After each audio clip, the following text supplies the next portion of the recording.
arrancamos la tercera parte del programa y ya tengo conmigo a Tony G. Turner. Sí, es así el nombre, ¿no? Sí, es un seudónimo realmente. Es un seudónimo, ya me imaginaba, ¿no? Pero bonito, un seudónimo bonito y yo creo que acorde, no conozco bien la historia, pero acorde con el libro del que vamos a hablar. Aquí tienen la portada, miren qué bonito, la bitácora inédita de Orlando Broseta. Cuidado, ¿eh? Es premio Azahar 2025 a la mejor novela, premio que concede a la asociación a la que pertenezco, además, de escritores de Castellón.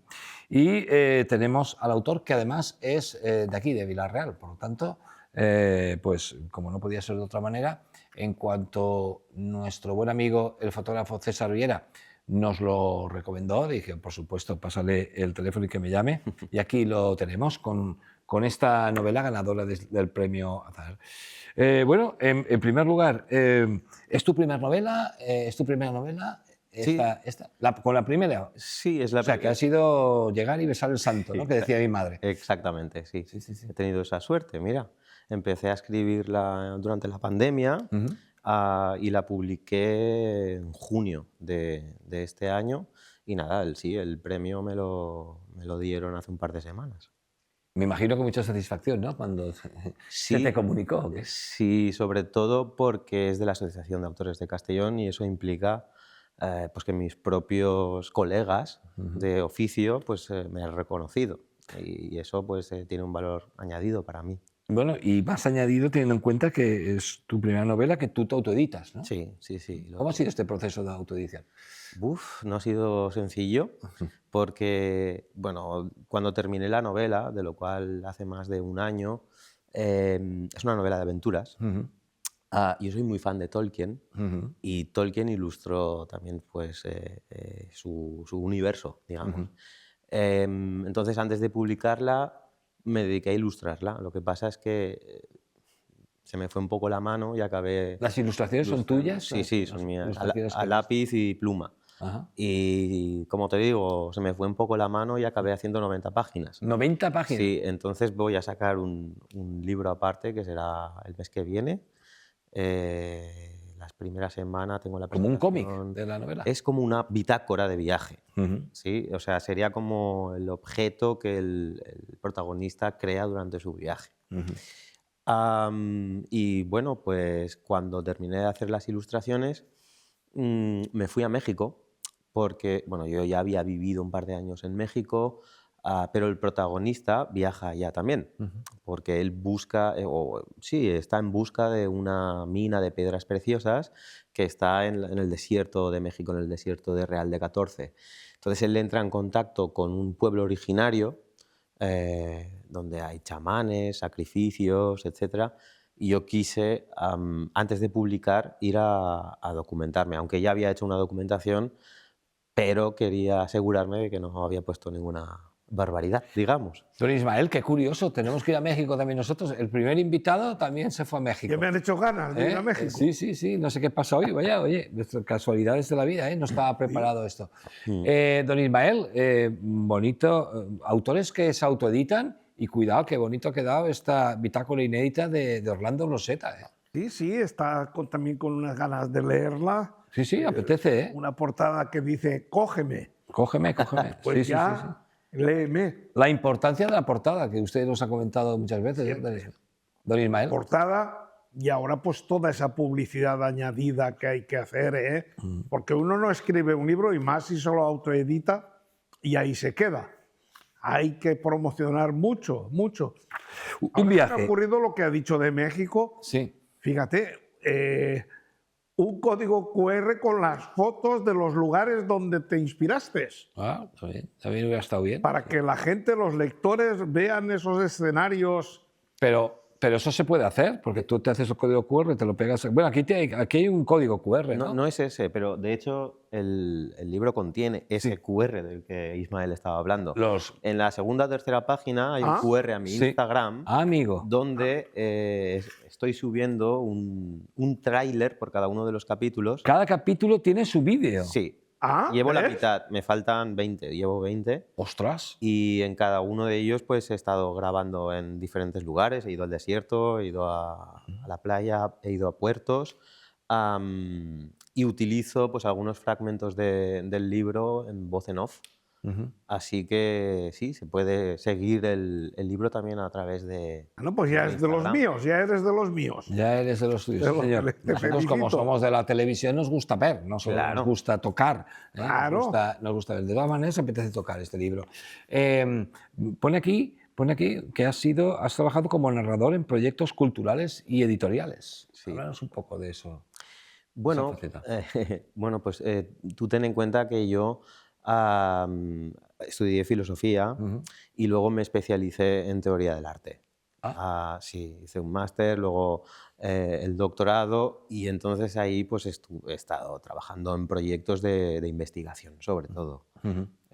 Aparte de conferencias, pues tengo mis humildes artículos científicos publicados en revistas, Ujú. aunque eso también te digo que forma parte de otra etapa de mi vida, porque en algún punto pues yo quise aplicar esos conocimientos, pero de una forma no tan conceptual y abstracta, sino más bien simbólica a través de la literatura, ¿no? Tony, ¿de dónde a dónde nos lleva el viaje de esta bitácora inédita de Orlando? Pues el protagonista, que ya lo he mencionado antes, se llama Joaquim, tiene 18 años y él proviene de la Albufera, concretamente del Perelló. Ah, del Perelló. Sí.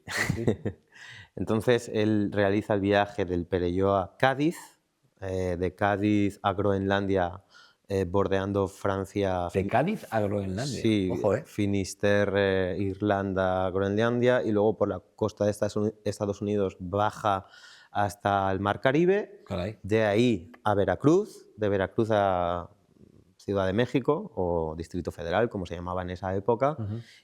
Digamos que ahí es la mitad de la novela y a partir de ese punto hay una peregrinación, lo digo con esa palabra con toda la intención, a Real de 14, a lo que este pueblo originario llama Wirikuta, que para ellos es el centro del universo, que básicamente es desierto, es un desierto montañoso, que es donde estuve antes de publicar la novela. Y en este largo viaje, ¿con qué se encuentra el protagonista? Pues, a ver... Sin desvelar todo. no, Claro. no, claro. Así como revestimiento se encuentra con situaciones propias de una novela de aventuras. Ujú. Sí, descalabros navales, persecuciones, pero lo más importante para mí ha sido en todo momento que se encuentre consigo mismo, justamente. Ujú. Porque al principio de la novela es un chico que tiene ciertos problemas con su padre, porque él quiere explorar el mundo, pero su padre quiere que se quede en la estiba, que es a lo que se dedica como oficio. Tiene muy poca capacidad a la hora de relacionarse con los demás, tiene ciertos traumas, entonces él está en busca de la libertad en toda la novela y de alguna manera tiene que encontrarse a sí mismo antes de poder acceder a ese estado de, digamos, de más libertad. Tampoco, como tú dices, tampoco voy a desvelar mucho más, pero ese sería el rictus de la narración. Me imagino que aparte del protagonista, una novela muy coral, ¿no? Con tantos sitios, un viaje tan largo, ¿no? Sí, Aparecerán muchos personajes, ¿no? sí, bueno, yo creo que aparecen los personajes que me requirió el texto mismo. Tampoco es algo exagerado. Estoy pensando ahora mismo en en el Conde de Montecristo, Ujú. que cuando me lo leí hace muchos años tuve que hacerme un esquema. Tú no querías llegar a eso. No. Sobre todo para una primera novela, yo quería que tuviera 95.000 palabras, nada más. Pero sí, pues sí, tiene personajes, además de distintos lugares. He intentado darles una personalidad en función de, no solo de esos lugares, sino también pues de lo que más me convenía a mí de cara al desarrollo de la trama. Pero sí, hay unos cuantos personajes, sí. ¿Hay amor también? Hay amor. Hay amor. Hay amor y hay desamor. Ujú. Yo no estaba muy convencido de ponerlo, pero en algún momento alguien muy cercano me dijo, hombre, pero la vida también tiene... También tiene el amor, ¿no? Claro, claro. Y bueno, la verdad es que al final, dado estos problemas que Joaquín tiene, sobre todo al principio y tal, es una parte fundamental del desarrollo del personaje también. Mm. Oye, ¿qué te ha dado más problemas? ¿La parte de ficción, la parte de documentación? Me imagino que también habrá que documentarte un poco, ¿no? En un viaje así, me imagino que... Y a mí particularmente, yo creo que cada autor pues tiene su manera de escribir. Mm, Yo creo que la parte de documentación me ha traído mucho más trabajo. ujú, Tampoco problemas porque yo lo disfruto, pero la parte de ficción pues de alguna manera es algo que tengo mucha fantasía. Entonces no me representa un gran problema y más cuando eh, la manera que yo tengo de ser es que me obsesiono. Entonces estoy todo el día pensando, elucubrando más bien, ujú. en qué va a ocurrir a continuación. Pero hay un gran trabajo de documentación a pesar de que la historia en la novela solo funciona como una especie de telón de fondo. No es en sí una novela histórica, aunque bueno, no he querido cometer ningún error y evidentemente pues me he documentado. También a nivel de objetos, de mecanismos de la época, Ujú, porque estamos hablando de 1925. ujú. Entonces es el momento en el que los barcos de vapor dejan paso al radar, a una tecnología que no se había visto. Entonces me tuve que documentar mucho de eso y de historia también. Ujú, Aparte del tema de la antropología, que ya te he comentado, ujú. que por cierto, antes de visitar a este pueblo originario, yo ya me había documentado con un antropólogo, etnólogo más bien, Ujú. especialista en ello. Son los huicholes, Huicholes. sí, para ponerles nombre. ¿Y de dónde son? ¿Dónde? Pues ellos son nómadas en realidad, pero se mueven por el centro de México un poquito más hacia el norte, Nayarit, Ujú, San Luis Potosí, mm. Durango. Esa zona. Es una zona muy grande. Ujú, Pero sí, ellos tienen 5 lugares sagrados a los cuales tienen que peregrinar cada año en ciertas épocas porque en su cosmovisión, pues ellos necesitan hacer ciertos sacrificios y ciertos tributos a su Dios y a sus santos. Esto es lo que me pude documentar. mm. Entonces son muy nómadas. Oye, has hecho una novela de aventuras. ¿Búsqueda del público joven o esto lo pueden leer de 0 a 120 años? Em, es una buena pregunta, porque yo contraté a un corrector Ujú, en el proceso de autopublicación y bueno, él me hizo pues un análisis de la obra, filólogo, doctor en filología hispánica, y él me dijo que es para todos los públicos, porque, vamos a ver, el protagonista tiene 18 años. A partir de ahí, pues ya creo que para un público de adulto joven o de joven adulto es válido, pero también gente que está jubilada lo ha leído y me ha dicho que se ha divertido mucho, porque en el fondo o hay una reflexión personal, creo yo, que bastante importante. es una comedia también. ¿Tiene parte de comedia? Mm, Muy poco, en Ujú, realidad, muy poco. Es una novela más reflexiva. ujú, Ten en cuenta que mi formación de base es la filosofía. mm. Entonces, dejando de lado toda esta cuestión de la acción, de la aventura, del amor, he incrustado ciertas píldoras de reflexión, sobre todo en torno al concepto de la libertad, de lo que cuesta conseguirla, o por lo menos en parte, los sacrificios que hay que hacer. Has hablado bien, no píldoras, ¿no? Porque la filosofía en sí metida eh, puede, puede convertir la novela en un ensayo, ¿no? Correcto, sí, Dejarla a medio camino de un ensayo, ¿no? sí. También hay que saber medir eso, ¿no? Mucho. Y más en mi caso, ¿no? Porque yo venía de la academia. Mm, De hecho, la novela en un principio no estaba pensada para ser una novela.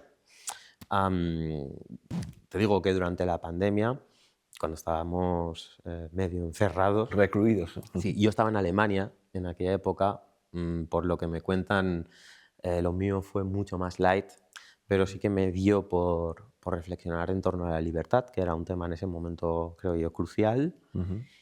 Pues todas las noches empecé a escribir como mis ideas, pero a nivel metafísico o sea, o filosófico. Y esto se lo presenté a un amigo y a mi hermana y tal, y me escucharon y me dijeron que eso pues no lo iba a leer nadie. Entonces, sí, me propusieron hacerlo de una manera más divertida y pues nada, una novela fue la ¿Qué busca el personaje con el viaje? ¿Autorrealizarse? ¿Madurar? No, él no busca eso.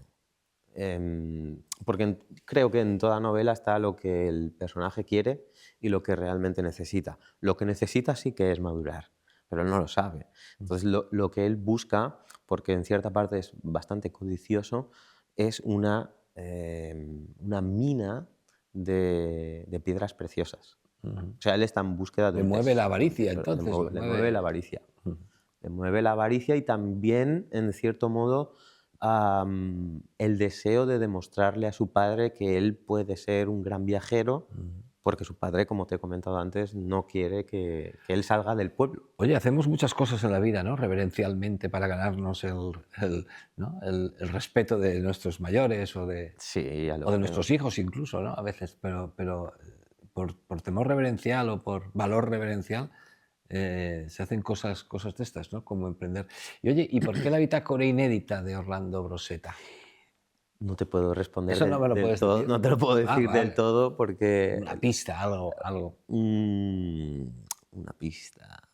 Digamos que el protagonista Ujú.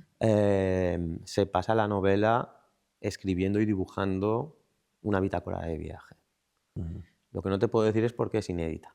Muy Eso bien. lo debe descubrir el lector casi al final de la novela. Tony, ya está escrita, ya está publicada, ahora hay que promocionarla, ¿no? ¿Esto cómo Ujú. se hace? ¿Cómo lo haces? ¿Cómo lo llevas? Yo la presenté por primera vez en México este verano. Ujú. O sea, la publiqué en junio y un par de semanas más tarde yo era profesor en una universidad de allá y nada, pues me puse en contacto con ellos y hicimos un gran evento. Ujú. Vinieron muchos exalumnos míos y luego pues en agosto volví aquí. Agosto, septiembre es un poco inhábil, creo yo, en este tema. Y nada, hice la presentación en Argot. He estado también en Apun. Ujú. Hice también esta semana una entrevista en Radio Castellón. Y luego es que el tema del libro, perdón, del premio, Ujú. pues no sé, como que ha tenido cierta repercusión y se ha puesto gente en contacto conmigo y ahora básicamente creo que es Ya, y hoy seguir la TV4. ola. Y TV4, claro, y muy agradecido, por cierto, pero ahora creo que simplemente es seguir esa ola. En enero publico el suplemento, el libro de ilustraciones. Ujú. Mm, y En enero lo en tendrás ya. enero, sí, sí. Y luego, este domingo estuve en la feria Santa Catalina, Ujú. tuve un stand y se acercó mucha gente, la verdad, porque además por primera vez las ilustraciones vieron la luz porque las estuve presentando en formato de láminas, de forma suelta, Ujú. y me di cuenta que bueno, hay un público ahí que yo no me había dado cuenta todavía que puede ser interesante para ellos, que es el mundo del manga, del otaku, Ujú. todo este tema del coleccionismo, del cómic, etcétera, que creo que A potenciarlo. voy a potenciarlo, porque además pues, me divierte mucho, ¿no? El tema del dibujo también. Tony, habrá que presentarla aquí en Villarreal, ¿no? ¿O qué? Pues sí, muy buena pregunta también. La presento el día sábado 20 Ah, de este mes, de de diciembre. diciembre, en la Casa dels Mundina, me lo confirmó el otro día el ayuntamiento, Ujú. a las 11, creo que es a las 11:30 de la mañana. De todas formas, en mi red social, Tony G. Turner, Ujú. lo anunciaré de forma más específica. Toni, pues encantado de que hayas estado aquí con nosotros. Esta es tu casa y bueno, mucha suerte con este proyecto. ¿Habrá continuidad? Pues mira, hace 2 semanas empecé a escribir la segunda parte. Algo me decía a mí que sí. Sí. Que los escritores de aventuras, de novela de aventuras... Sí. Estuve este verano también en Nueva Orleans, Sí. en Luisiana, en Estados Unidos, una semana documentando lo que será la atmósfera de la segunda parte. Yo voy a leérmela. Me cautiva, Y bueno, no ocurre con todos los libros. La bitácora inédita de Orlando Broseta, de nuestro invitado Toni Turner. Pues lo dicho, gracias por estar con nosotros. No, gracias por tenerme aquí, muy amables. Pues despedimos a nuestro tercer invitado. Me voy con qué, con Esencia. Don Juan Echanove llega al Teatro Principal de Castellón con este montaje. Se llama Esencia y pinta así de bien. Quiero contarte una cosa, pero prométeme que no te vas a reír. Se trata de Chrome. Había quedado en ponerse en contacto conmigo. ¿Cómo? Sin especificar método. Pero si ni siquiera puedes estar seguro de que fuera él. La paciencia tiene recompensa. No. Te dijo que esperases una llamada y lo que ha hecho es mandarte un mensaje que no significa nada. A las 8, espere llamada. Y aquí estoy. Cecil, ¿y si el mensaje te lo hubiera enviado yo? Dijo que llamaría a las 8 y ha cumplido. ¿Cómo lo sabes? ¿Va firmado? ¿Conoces el número? Hemos quedado, lo está reconociendo. Es una forma de hablar. De tanto escribir sobre conspiraciones te has vuelto paranoico. Me está usted decepcionando profundamente. Simplemente te estaba poniendo otro ejemplo de lo fácil que sería falsificar una situación así. Me ha mandado un mensaje. ¿Qué? Mira, ha sido ahora mismo, es de Chrome. Probablemente te hayan tomado el pelo como a todos los demás. Nadie ha dicho que esté aquí. O quizá está y no lo vemos.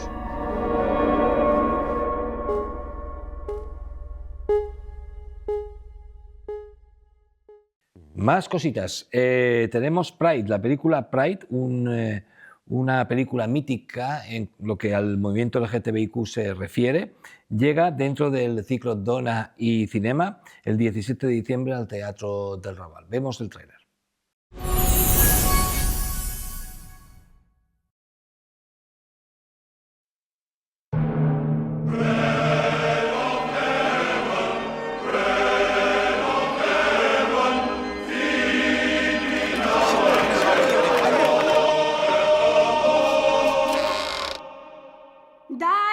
¡Tus gays han llegado!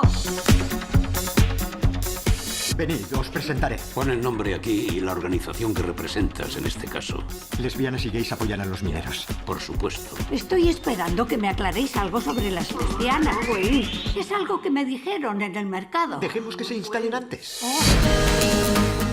Recaudamos este dinero porque queremos ayudaros. Todo irá bien en cuanto empiecen a alternar. ¿Qué demonios estás haciendo? Solo hablaba con Kevin. Sal y busca a un gay o a una lesbiana enseguida. ¿Y si se equivocan conmigo? Claro, porque tú eres un hombre irresistible. Lo que me dijeron de las lesbianas es cierto. ¿Sois todas vegetarianas? Qué vergüenza que pasaran una noche en el suelo de Dai. No me importa acoger a más mientras no sean lesbianas, por lo que cocinan, pero acogeré a otro gay. Las comunidades mineras son maltratadas igual que nosotros. Sin sus pozos, estos pueblos no son nada, están acabados. Una pandilla de gays y lesbianas han salido a favor de los mineros. Nos apoyan unos pervertidos. Cada día recaudan para nosotros. Lo que hacen es reivindicarse a sí mismos. Cerrad la boca, porque si no os la cerraré yo. Cuando luchas contra un enemigo más grande y más fuerte que tú, tener a tu lado a un amigo que ni sabías que existía es lo mejor que hay en el mundo. Nueva furgo. No iré en eso. Pues quédate aquí. Así que eres lesbiana, ¿eh, cariño? Pues sí. Vamos a Swansea a una macro lesbiciesta. ¿Veis lo conseguido? Al intercambiarnos nuestra amistad, hemos hecho historia. El local es solo para hombres. Ah, no seas tontín, cielo. Hemos venido desde Powers. Queremos verlo todo. ¿Y la movida del látex?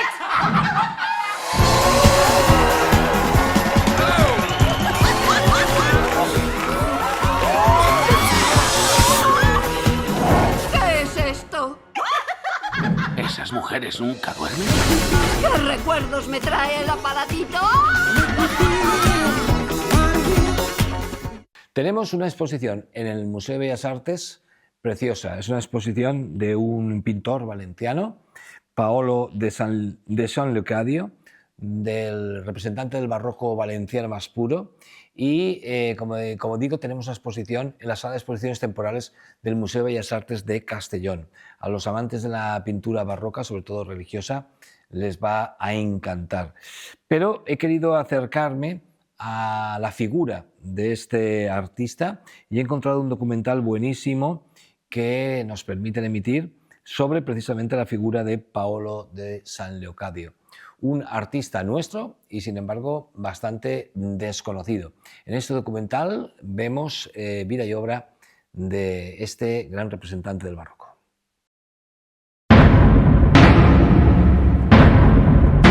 21 de mayo de 1469, Valencia. Durante la celebración de Pentecostés, el altar mayor de la catedral se consume por las llamas.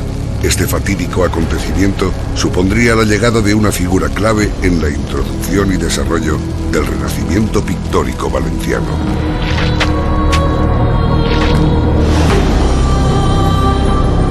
Paolo de San Leocadio, una figura clave de la pintura valenciana del Renacimiento.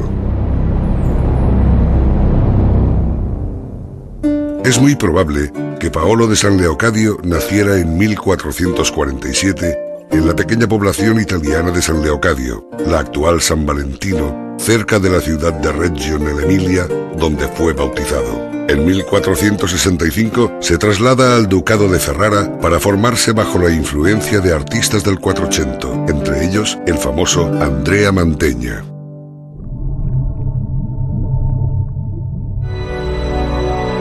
Paralelo a su formación, en Valencia se suceden los problemas derivados del incendio que se havia producido a unes espurnes que havien sortit de matí a la missa fent-se la palometa.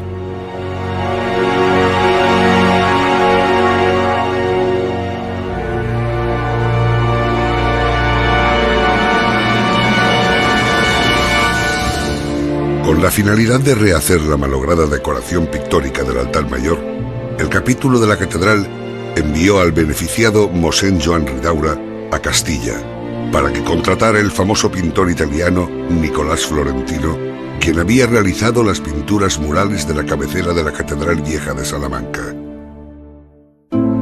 El 7 de agosto de 1469 ya se encontraba en Valencia dispuesto a pintar las paredes de la capilla mayor de la catedral. El 28 de marzo de 1470 estaban listos los andamios y las paredes preparadas por el pintor valenciano Bartomeu Baró para que comenzase a trabajar el famoso maestro. Sin embargo, en noviembre de ese mismo año, Nicolás Florentino moría sin comenzar los trabajos. Para sustituir al malogrado artista, Pere Reixac y un desconocido, Antoni Cañizar, reanudaron los trabajos sin mucho éxito, pues el 13 de agosto del mismo año se les procesaba por los malos resultados obtenidos.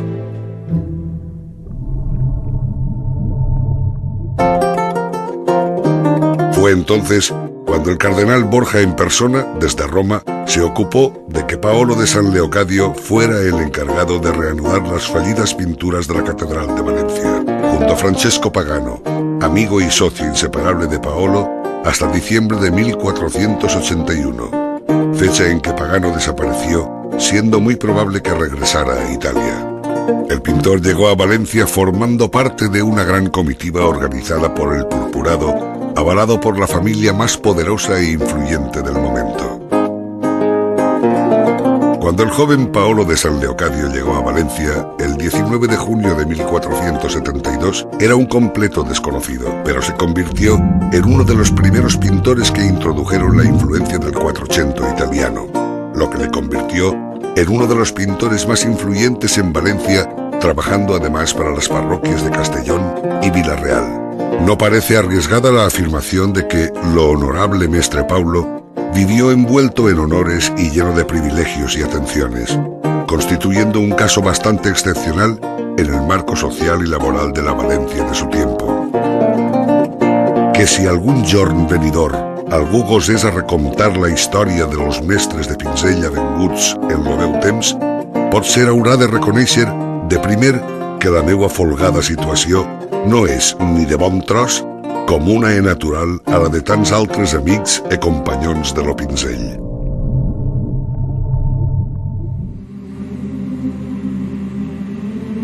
Artísticamente, en Paolo de San Leocadio podemos encontrar 3 etapas.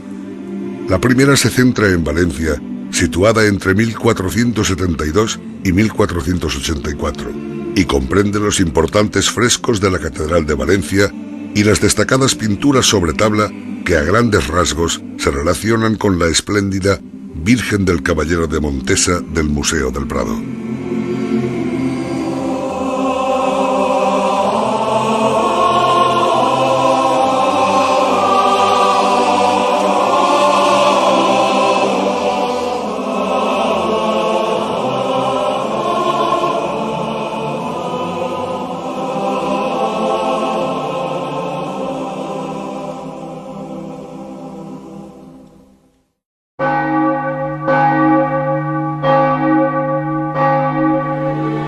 En 1490 aparece documentado en Castellón, donde empieza su segunda etapa pictórica valenciana. A medio camino entre la fuerte atmósfera ferraresa de la primera producción valenciana y la más suave y propia que comenzará en Gandía en 1502. Faltos del perdido retablo de Castellón, el espléndido San Miguel de Orihuela podría ser su obra más distintiva y representativa de esta segunda etapa.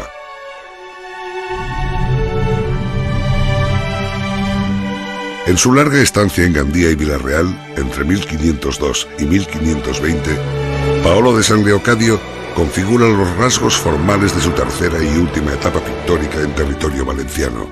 Leocadio se trasladó a Gandía en 1501 y desde entonces permaneció aislado y desconectado de los talleres de la capital durante unos 10 años.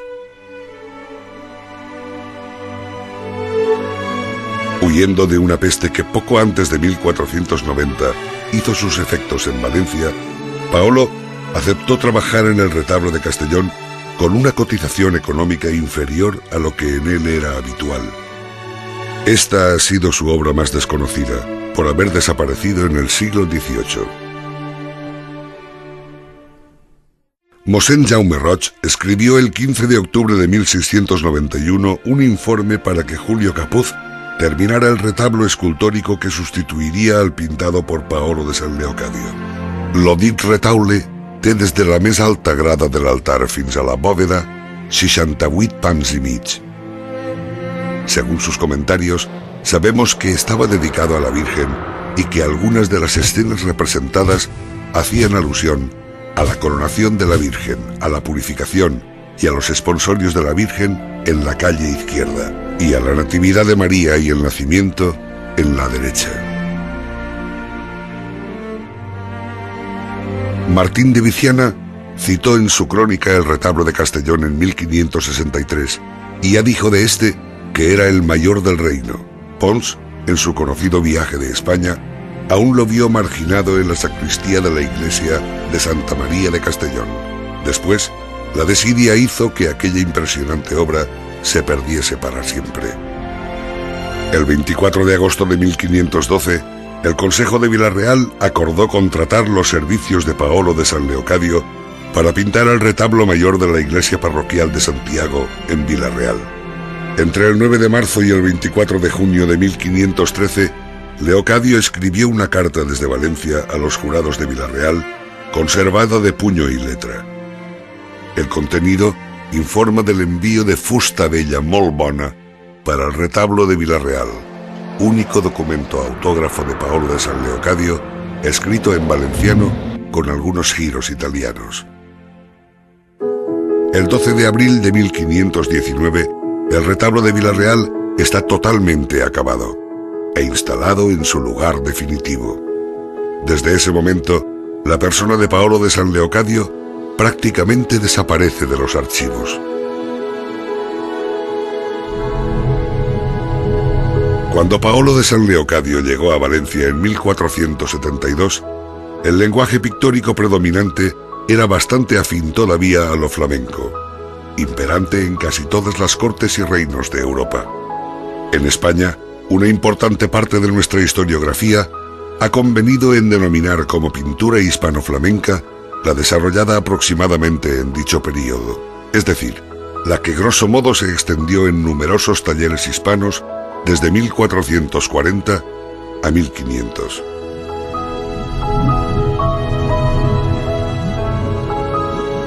En Valencia, pintores como Lluís Dalmau, el maestro de Bonastre, el maestro de la Porciúncula, Jacomart, Joan Reixac, Bartolomé Bermejo y los Osona, entre muchos otros, tuvieron una preferente predilección por lo hispano-flamenco, sin menoscabo de que también gozaran de un lógico interés por las formas más suaves y de colorido algo más atenuado, procedente de las escuelas italianas. Por tanto, la revolución de Paolo, junto con Francesco Pagano, no partía de cero.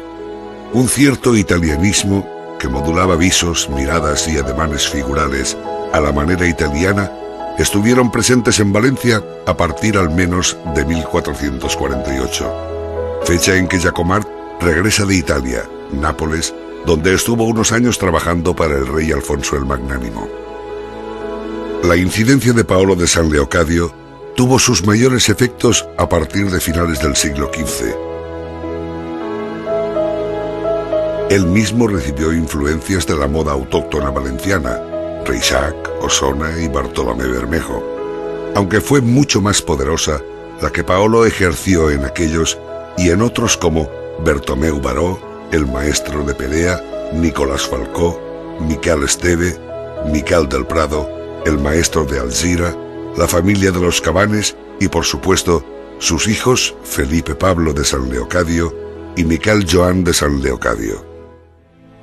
En 1507, los Hernando contrataron las hermosas puertas del retablo mayor de la Catedral de Valencia, incidiendo de nuevo de un modo muy notable en las categorías artísticas de la Valencia de su tiempo.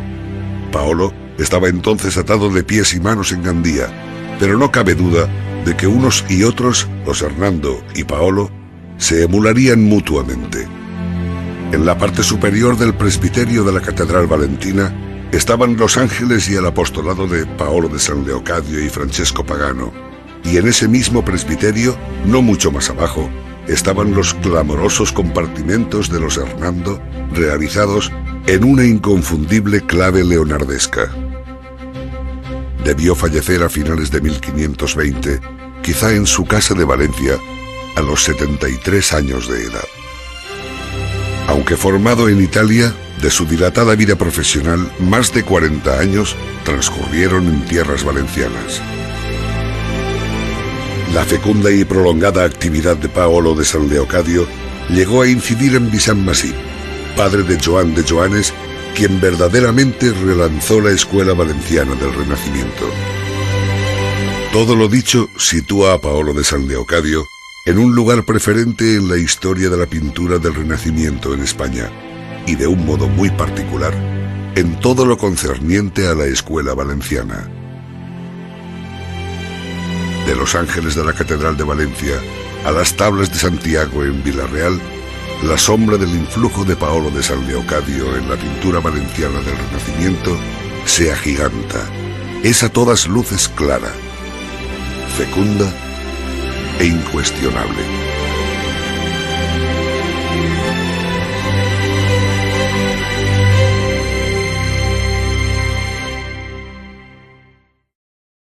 ¿Y con qué me voy? Me voy con la música de Dry River, Irresistible. Irresistible es la música de Dry River y el tema se llama así, Irresistible. Tiene ya algunos años, pero todavía no lo habíamos puesto aquí en Quadern en Blanc.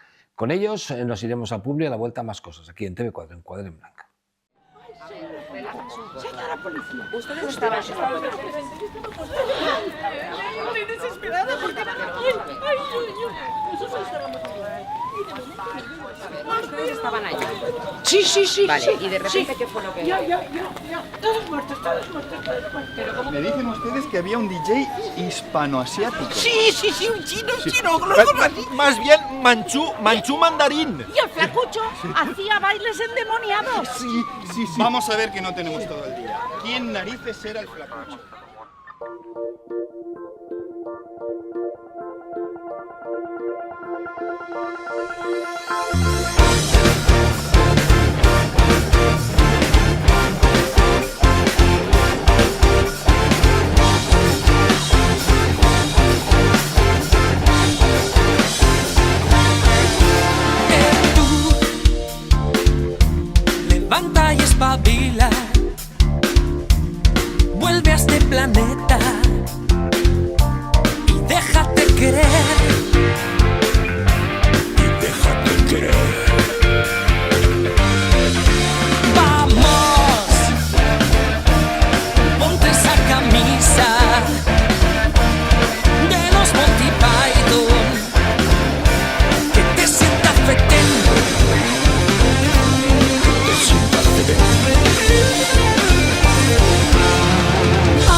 deseando que se vayan, tristes a dormir,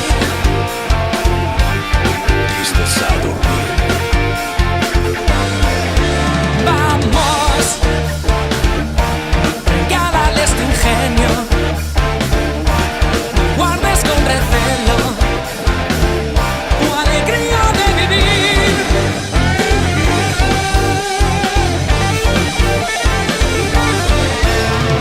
No dudes en desafiar a la selección natural. La veis, que eres irresistible, tu presencia derrite a todo el personal. No ves que eres todo un máster, solo hay que mirarte. Qué forma de bailar.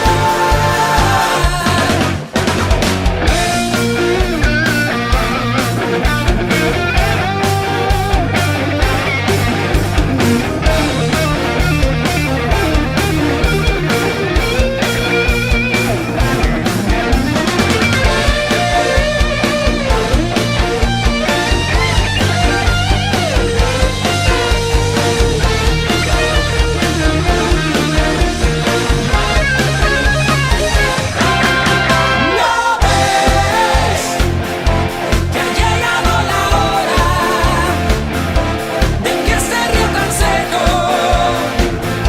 se empiece a desbordar. No ves que ya no hay quien te pare, eres el más grande. Qué forma de bailar.